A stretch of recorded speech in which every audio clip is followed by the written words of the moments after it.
estamos aqui no nosso Café PT com o nosso deputado distrital Chico Vigilante. Muito bom dia, obrigada pela sua participação, por vir aqui, conversar conosco presencialmente. Bom dia, Jéssica, muito importante estar aqui com vocês. Prazer enorme, recebi o convite, fiquei muito feliz. O prazer é todo nosso. A gente começa falando, deputado, justamente desse julgamento que parou não só o Brasil, mas também com todo mundo, onde a gente teve aí por 2 semanas o julgamento do ex-presidente Jair Bolsonaro e de mais 7 réus, um julgamento histórico. Foi a primeira vez que um ex-presidente da República foi julgado e condenado pelo crime de golpe de Estado. Queria que o senhor avaliasse, como é que essas condenações elas podem entrar para a história no nosso país? Qual que foi a importância desse julgamento e, consequentemente, dessas condenações? Olha, Jéssica, tentativa de golpe e golpe existiram desde que a República foi estabelecida no Brasil. Na verdade, a República já foi um golpe militar, que fez a transição do império, ou seja, tinha um imperador, para um presidente, num golpe das Forças Armadas. Depois nós tivemos uma série de tentativas e alguns golpes consolidados. Por exemplo, quando da eleição do Juscelino Kubitschek, construtor de Brasília, uma das personalidades mais importantes desse país, eles tentaram dar um golpe para que o Juscelino não fosse empossado. Aí teve um setor da Força Armada legalista que impôs a vontade popular com a posse do Juscelino. Aqueles golpistas de Aragaças, que tentaram impedir, e de Jacarecanga, que tentaram impedir a posse do Juscelino, eles foram anistiados e depois eles deram o golpe de 64. E aí nós estamos praticamente com 40 anos da chamada Nova República, que foi quando o Sarney tomou posse na presidência da República, e de lá para cá teve o impeachment do Collor, democraticamente, esse impeachment. Depois teve um golpe contra a presidenta Dilma, um golpe parlamentar muito sustentado pela mídia brasileira, tanto impeachment a Dilma sem nenhum motivo, ela não tinha crime nenhum para ser impeachmentada, e veio a eleição desse que eu chamo de Capitão Capiroto, ele ficou 4 anos tramando contra a democracia. Era o tempo todo desfazendo das urnas eletrônicas, tentando desacreditar o processo eleitoral brasileiro, e aí perde a eleição, vai para os Estados Unidos e se nega efetivamente a entregar a faixa presidencial. Aí teve aquelas concentrações na porta dos quartéis, um momento muito grave da nossa República, que tinha que ter sido impedido aquelas concentrações, aquele levante dos caminhoneiros, Eles acharam que poderiam fazer no Brasil o que foi feito no Chile para derrubar o Allende, que era um presidente democraticamente eleito no Chile. Portanto, eles achavam que com um levante de caminhoneiros parava a economia e aí era motivo para que o presidente Lula não tomasse posse. Aí vem o dia 12 de dezembro de 2022, quando da diplomação do presidente Lula, nós que moramos aqui em Brasília vimos o tamanho da bagunça que eles colocaram aí, Tocando fogo em ônibus, tentativa de invasão do prédio da Polícia Federal. Tem uma coisa que é pouco falada, mas teve um atentado, eles espalharam cerca de 50 botijões de gás ali na W2, ou melhor, na W3, que aquilo era um ato terrorista. Tentativa da invasão da Quinta DP, com depredação, tentativa de invasão do Shopping Brasília, nós tínhamos ali centenas de crianças que estavam ali naquele momento, poderia ter sido uma tragédia. Depois veio 24 de dezembro, quando milhares de pessoas estavam transitando aqui na rodoviária, no aeroporto de Brasília, veja, era a véspera do Natal, uma data tão importante para todos nós. Colocar aquele caminhão com 66 litros de combustível, com aqueles explosivos no caminhão. Se aquele caminhão adentra ali ao terminal de combustível do aeroporto, que tem milhões de litros de combustível naqueles tanques, e os explosivos, eles seriam acionados por controle remoto. Portanto, se explode aquele caminhão, o terminal do aeroporto de Brasília está indo pelos ares. Milhares de pessoas teriam morrido naquele dia. Eles tentaram também, simultaneamente, colocar bombas aqui na rodoviária de Brasília, que era para implodir a rodoviária. Muita gente teria morrido, mas eles fizeram mais. Tentaram colocar bombas nas torres de alta tensão da estação de Furnas e em Taguatinga Sul, que o sistema elétrico brasileiro é interligado em rede. Portanto, se tivesse colapso aqui no Centro-Oeste, o país inteiro estaria sem o fornecimento de energia. Portanto, colapso do sistema elétrico em todo o território nacional. Tudo isso para provocar uma GLO, que é a garantia da lei e da ordem, para que o Lula não tomasse posse. Aí vem dizer que não teve golpe, vem dizer que não foi uma tentativa de golpe, vem dizer que eram as velhinhas com Bíblia na mão, rezando. Bem definiu o ministro Alexandre de Moraes. Eu que fui presidente da CPI, que investigou os atos antidemocráticos aqui na Câmara Legislativa, nós fizemos uma visita ao ministro Alexandre de Moraes. Fomos todos integrantes da CPI. E chegando lá, uma deputada tentou argumentar de que eram pessoas inocentes, que estavam ali. Aí o ministro Alexandre de Moraes falou, só se foi inocentes úteis, né? Que alguém colocou eles lá, mas ele disse mais. Que história é essa de que estava lá orando? Ele falou, não tem um monte de oração ali, que os evangélicos gostam de subir num monte para orar. Uhum. Ali não tem monte, era a porta de um quartel. Portanto, são baderneiros, criminosos, que têm que ser punidos pelo que fizeram. Foi a própria ministra Carmen Lúcia, né, mesmo deputado, que citou ali no seu voto, não foi um almoço de domingo onde as pessoas saíram ali para passear depois do dia 8 de janeiro. Não era um passeio no parque. Não era um passeio, né? Foi uma tentativa de golpe. E eles tinham certeza da impunidade diante de tantos registros, o próprio plano Punhal Verde e Amarelo, onde eles queriam matar nosso presidente, também o vice e Alexandre de Moraes. Estava tudo registrado ali, a minuta do golpe, então realmente não houve dúvidas. E com um agravante, que eles ficam sustentando, mas tentativa não é golpe. Bom, se o golpe tivesse se consolidado, certamente eu e você não estaríamos aqui. O PT estaria fechado, a maioria dos dirigentes teriam sido mortos, os ministros do Supremo que não se alinham aos golpistas teriam sido caçados, outros ministros teriam sido nomeados que seguissem a cartilha dos golpistas e a democracia teria perecido mais uma vez. Sobre esse ponto da democracia que o senhor trouxe, eu queria que o senhor repercutisse para a gente também como é que o Brasil agora se posiciona no mundo, né? Depois desse julgamento, a gente teve uma grande repercussão, principalmente também nos Estados Unidos, os próprios jornais, a revista The Economist disse aí que o Brasil deu uma lição de democracia para os Estados Unidos. Então, é um novo posicionamento. A gente se reafirma também que nosso país aí tem democracia. Olha, existe hoje o sistema de extrema-direita no mundo, é uma corrente de pensamento de extrema-direita, que está em todos os cantos, inclusive hoje no governo norte-americano. Portanto, à medida que o Brasil se posiciona da maneira que se posicionou, que as instituições democráticas funcionam, que o Supremo Tribunal Federal faz valer a sua opinião, faz valer a sua decisão, isso é um exemplo para o mundo todo de que a democracia resistiu, de que a democracia está fortalecida e o Brasil hoje é um espelho para o mundo democrático, né? Aqueles que são contra a democracia naturalmente estão atacando as instituições brasileiras, atacando a gente, mas o mundo está vendo que a democracia aqui sobreviveu. O Brasil hoje é um espelho para o mundo, é um farol para o mundo. Isso tem que dar orgulho a todos nós. E a gente volta a falar, né, do julgamento que teve aí também a consequência desse debate da extrema-direita, de querer a anistia, de que vão levar aí essa discussão, né, para o Congresso Nacional. A gente sabe que é inconstitucional, mas eu queria aí que o senhor falasse para a gente sobre como é que está esse debate, como é que o PT vem se posicionando também em relação a essa conversa aí que está tendo sobre esse pedido de anistia. Olha, o PT tem um projeto de nação, um projeto para o povo.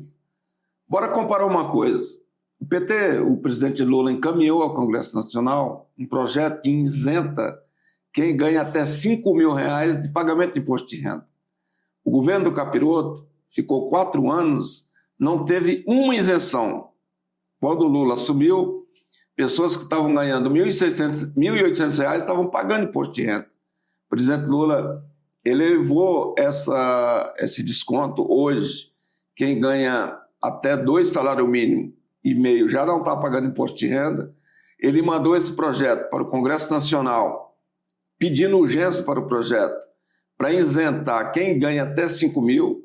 Isso é a classe média, são professoras, trabalhadores que estão aí no comércio, muitas vezes até na própria imprensa e tudo. Portanto, é um projeto de nação, um projeto urgente, que vai beneficiar 20 milhões de brasileiros. Isso é maior do que muitos países que existem por aí, que não têm 20 milhões de pessoas. Entretanto, os golpistas, ao invés de se somarem ao que a nação quer, 61% da população está dizendo que não aceita a anistia, eles continuam fazendo baderna no Congresso, barrando a tramitação desse projeto de nação, que é o projeto de isenção do imposto de renda, querendo impor de qualquer maneira uma anistia. Na verdade, eles querem mais confusão com o Supremo Tribunal Federal, porque essa questão da anistia é cláusula pétrea da Constituição brasileira. Ele não pode ser votado. Se for votado, vai ser declarado inconstitucional pelo Supremo Tribunal Federal. Portanto, a população tem que ter noção exata do que está acontecendo. Eles querem desrespeitar a Constituição. É o golpe continuado e que nós não vamos aceitar em hipótese nenhuma. Então vamos falar de coisa boa, né? Bora. O senhor trouxe também já essa informação sobre esse projeto também que o senhor está tentando trazer para a CLDF, que é a isenção do imposto, né, de R$5 mil, né, até para quem recebe R$5 mil, que é a isenção do imposto de renda. Como que está essa tramitação?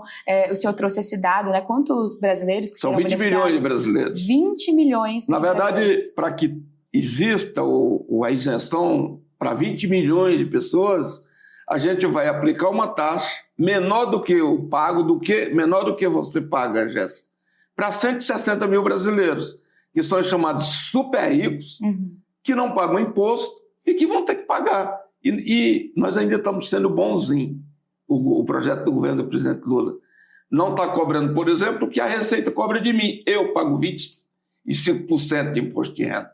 Essas pessoas vão pagar cerca de 16% e não querem pagar. São 160 mil brasileiros chamados super ricos que têm que ser taxados para que esses 20 milhões de pessoas sejam isentados, né? Isso acontece no mundo inteiro. Infelizmente, no Brasil, sempre taxou a classe média e deixou os ricos de fora, né? Você pode verificar que quando do mandato do presidente Jair Capiroto, o capitão Capiroto, né, em vez de isentar classe média, professores e tudo, do pagamento de imposto de renda, ele foi isentar pagamento de imposto de jet ski.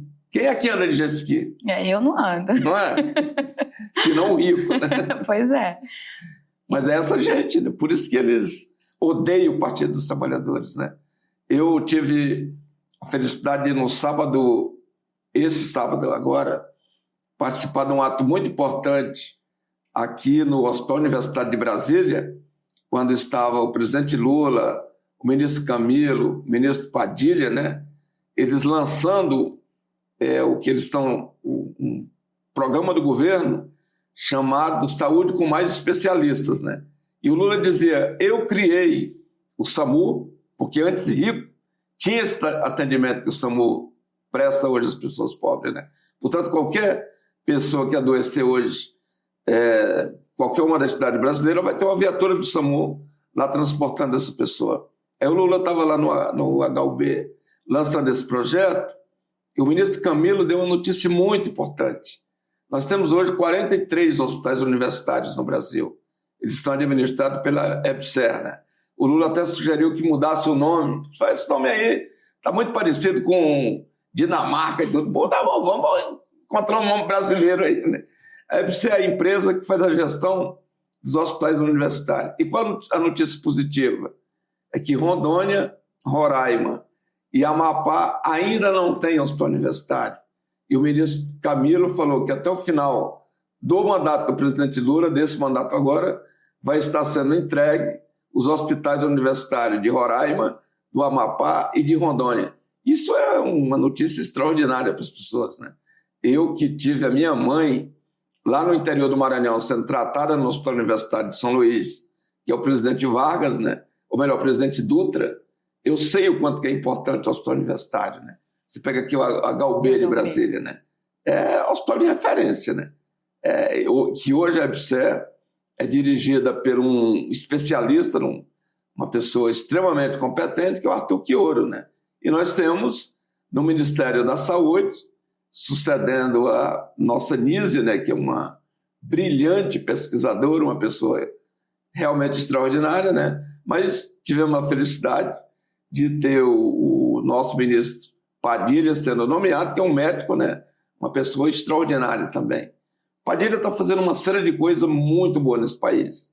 Semana passada, eu participei aqui em Brasília, eles estavam apresentando uma fábrica de mosquito, né? Que é para o combate à dengue, né? Portanto, é um mosquito que quando ele é gerado, ele já sai com a bactéria que, ao ele cruzar com as mosquitas que infectam a gente com a dengue, aquelas mosquitas ficam estéreis, né? Portanto, elas não vão mais atanasar a gente com dengue, né?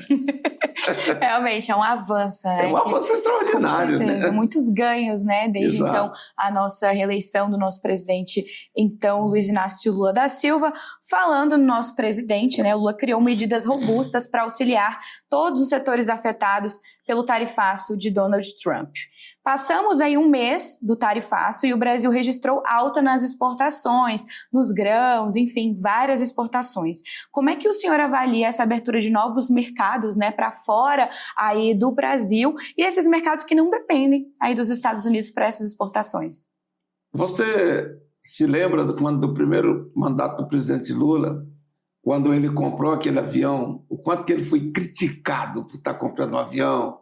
Aí tinha até humoristas que faziam piadas, né? Lula vai, Lula vem, Lula vai, Lula vem. Aí dizia, o Aerolula, não sei o que e tal. Pois bem, ele a bordo daquele avião visitou mais de 100 países no mundo inteiro e abriu efetivamente o mercado brasileiro. Hoje a gente não depende tanto dos Estados Unidos. Ainda tem alguma importância o comércio com os Estados Unidos, mas nós estamos diversificando, vendendo para todo mundo e mostrando para os Estados Unidos que a gente pode viver sem eles, né? Isso eu acho extraordinário, né, o que está acontecendo. Certamente, tenho certeza que o Trump vai perder maioria no Congresso americano nas eleições do meio, né, que quando ele completa 2 anos de mandato, aí tem as eleições parlamentares lá, tudo indica de que o Partido Democrata vai fazer a maioria novamente no Senado e na Câmara, e aí tudo muda, né? Tanto só um pouquinho mais de tranquilidade, e nós estamos mostrando para o mundo que os Estados Unidos não são tão importantes como eles imaginam que são.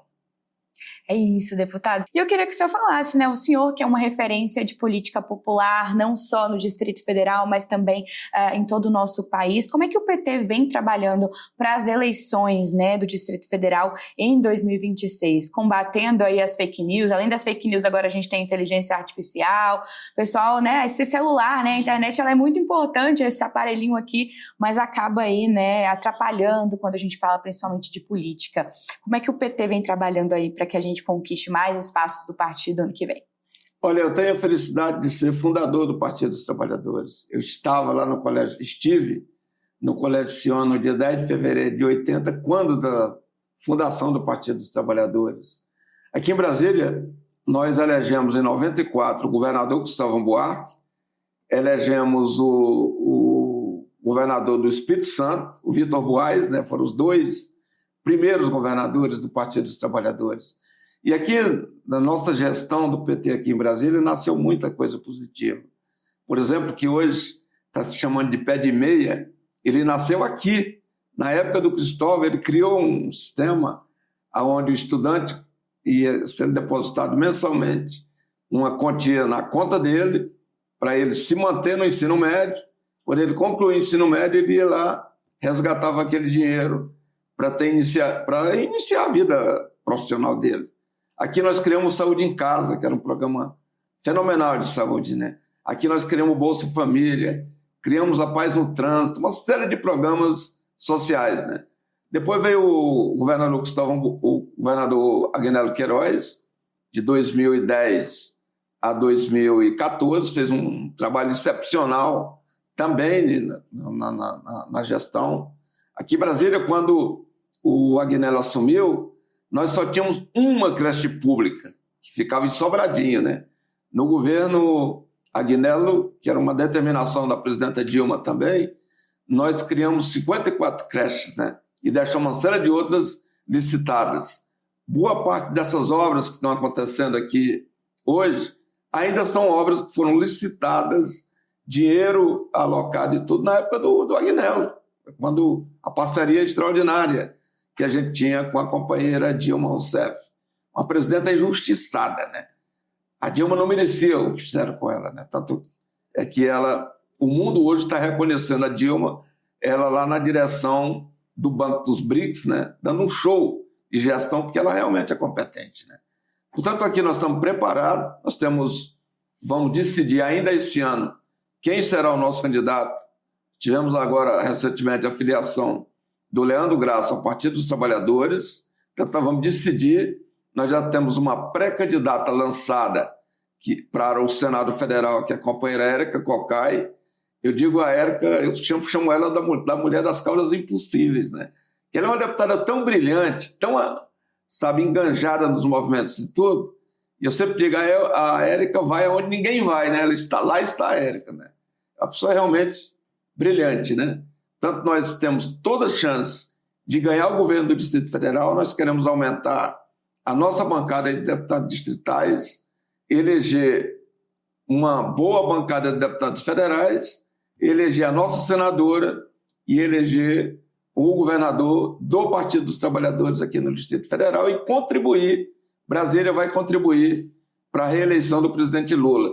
Nós queremos, no caso do Lula, voltar a ser o que nós fomos em 89, quando da primeira eleição do Lula, a primeira disputa que ele disputou com o Collor, o Lula ganhou as eleições em Brasília.